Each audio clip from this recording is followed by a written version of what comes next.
Students, let's continue with the third chapter from your economics book of grade 9, and the name of the chapter is An Economy, Its Sectors, Basic Concepts and Entities.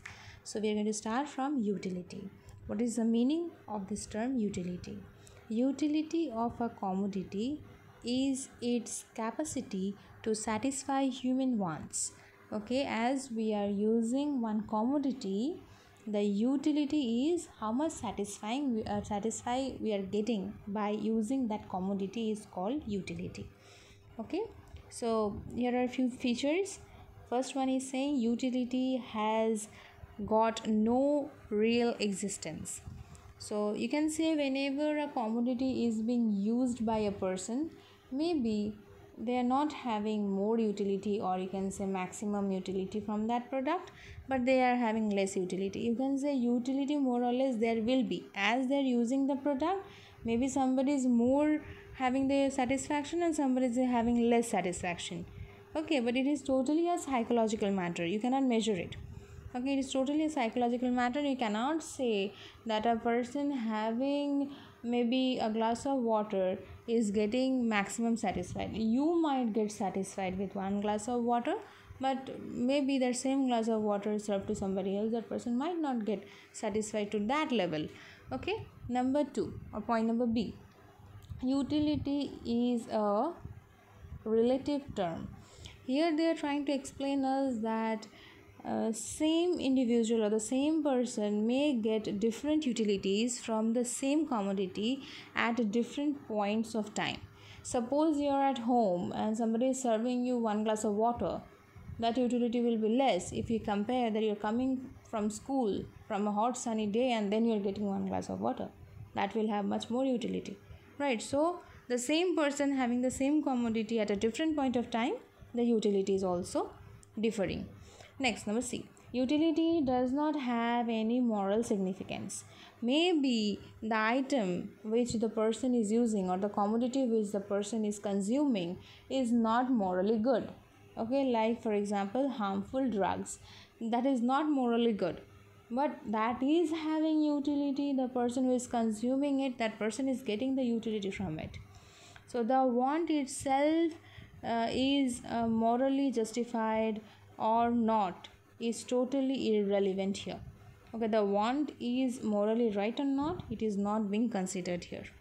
Okay, next, utility and satisfaction are not same. The pleasure that a person hopes to derive from consumption of a commodity is called utility. Okay, the actual pleasure, okay, first one was hope. Next, they are saying about the actual pleasure that he gets after purchasing and using that commodity is called satisfaction. Okay, you're just hoping if you are while buying some commodity that is that this much satisfaction I'll get, that is called utility. And while that person is using that commodity in reality, and that time he is getting the satisfaction. So utility and satisfaction both are two different things. Utility cannot be measured cardinally. So economists like Alfred Marshall believed that utility can be measured cardinally. We can rank if you are having maybe a glass of water, as I'm telling you, glass of water. So if you try to rank, you can say yes, out of 10 I'll give it 2. No. Okay, the ordinalists are saying, or the ordinal measurement they are saying, we cannot rank a single product like that. Okay, the consumer have to be given 2 or 3 options, then that person can rank 1, 2, 3, 4. Okay, a glass of water was there, a glass of juice was there. Okay, so you can rank, a cup of tea was there, so you can rank it. Okay, the cup of tea maybe came in the 3rd position, the water came in the 2nd position, and the juice came in the 1st position, right? So we can rank 1st, 2nd, 3rd. Utility can be measured in this way also. Creation of utility, form utility. Form utility means as we are changing the form, the utility is increasing. For example, buying a log of wood will not have that much of utility for us. If that wood is bought by a carpenter and then it is turned to a chair or maybe to some other furniture, then the utility is increasing more. Okay, the form utility, as the form is changing, the utility is increasing. Next is place utility. Suppose in a local area where something is found in abundance, suppose in a forest area where the woods are found in abundant, if that is transported to somewhere where the wood is less, maybe in a desert area, okay, so the people will get the wood and they will start using it in their own way. So you can say that the place utility, as we are changing the place, the location of that commodity, as we are changing the location of that commodity, the utility of that commodity is also increasing. Okay, service utility. Service utility means the utility which you get from getting the services, like for example the doctors, then the, you can say, the teachers, okay, the engineers. The utility they are providing is through their services. If you go to a bank, there also you get service utility. Time utility. Time utility means the things which are kept in stock. Okay, you can keep some things in stock and then you can release it in the market when there is a high need of it. For example, you will see when there is abundant agricultural production, rice is kept, wheat is also kept in stock. Okay, even in cold store you will find potatoes are kept. As the, you will see them in the market when there is scarce of potato, the supply of potato is less, as the price of the potato starts increasing, then they start taking out the potatoes from the cold store and start selling. Okay, so it is time utility. So in the proper time, if the products are bought in the market, that time they are creating great utility for the people. Next is total utility and marginal utility. Total utility means if you consume, for example, 10 cups of ice cream. Okay, if you have 10 cups of ice cream, somebody is asking you that what is the total utility you got, you will give out of 20. So you are saying out of 20 I will give 18. As you had 10 cups of ice cream, you are saying the utility is 18. Okay, this is total utility. Total 10 cups, you are saying you are having 18 points of utility. Okay, this is total utility. Marginal utility means addition of every unit. With the addition of every unit, the change in the utility is called marginal utility.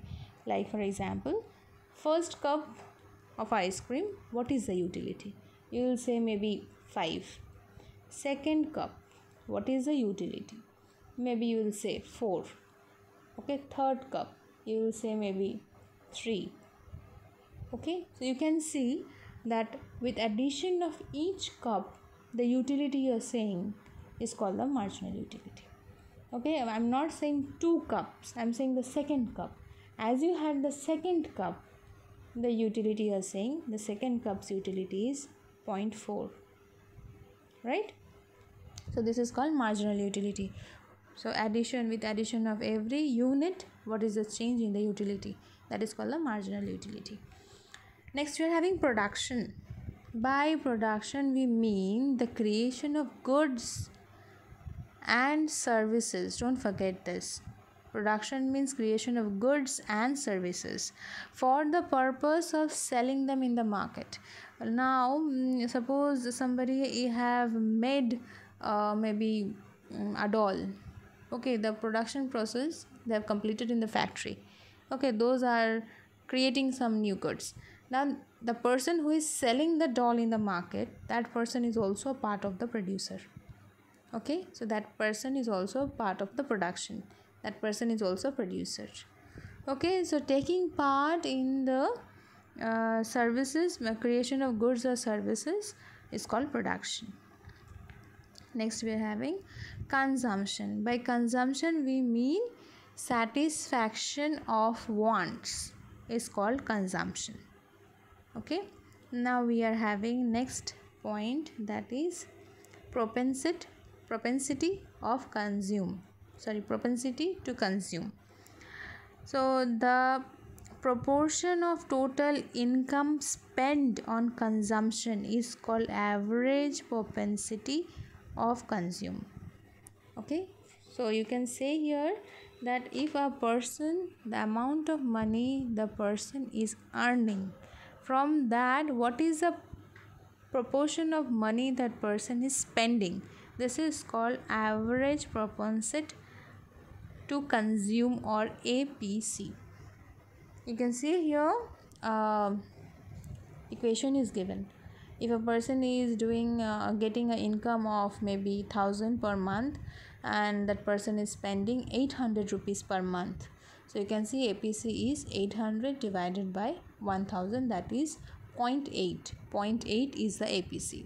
On the other hand, you can say there is marginal propensity of consume to consume, or MPC.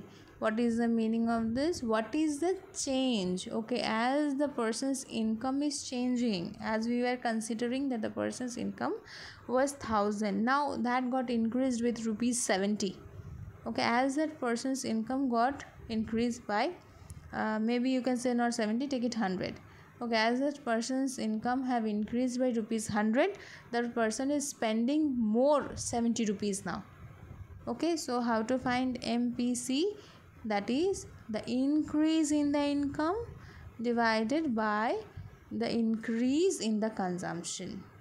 Okay, so basically we can say that a person's consumption expenditure is usually less than his income. As much as the person is doing the income, you can say normally that person's expenditure is much lesser than that. Okay, other determinants of consumption, there are few other determinants also. As much as the person is earning, the person is not ready to spend that much, because one reason is there, as the persons will get old, the income will decrease. For that they are trying to save some money for their future. Okay, for that the income whatever they are doing, they are trying to spend less. This is one point. And otherwise you can say if the person's income is also less, then the expenditure is also more. If the income is less, a few persons expenditure is more, because they have got some you can say inherited property, they have got some property from their ancestors. Okay, for that they are spending more, but their individual income is less. These are two different kind of determinants. Next we are having aggregate consumption. Aggregate consumption means you have to just sum it up, total it up. Okay, the total consumption in a country rather than the consumption of a person. Here aggregate consumption means they are calculating the consumption of a country. Okay, not for one person. This is called aggregate. Aggregate means total consumption. So how to find APC, that is average propensity to consume, that is APC of a country? APC for a country can be derived by, suppose the as a whole in is the aggregate consumption expenditure in a country. Aggregate, that means total consumption expenditure, total expenditure of a country divided by aggregate income, that means total income, that means national income. We will get APC. APC, how we will get APC? APC, to derive APC we will have to divide the total expenditure by total income. Aggregate expenditure divided by aggregate income. Okay, how to get MPC of a country? Change in the income by change in the national income, by change in the consumption, that is expenditure. Change in the aggregate consumption divided by change in national income, we will get aggregate MPC of a country. Next we are having this one is sustainable consumption. Sustainable consumption means the way we are going to use the natural resources so that it doesn't get extinct for our next generation. Okay, we are going to use the natural resources in such a way to fulfill our need, and we have to keep in mind that those natural resources doesn't get exhausted or extinct. Those have to be there in the nature for our next generation. This is called sustainable consumption. We are having few features of sustainable consumption, like if we follow sustainable consumption, what are the benefits we are going to get? First of all, there will be a long lasting natural resources that our future generation can use, improve in human capabilities, ensure social responsibility. Every individual is having a social responsibility, share the basic consumption goods. Okay, so these are the basic things of sustainable development. So factors of production we will start in the next video. Thank you.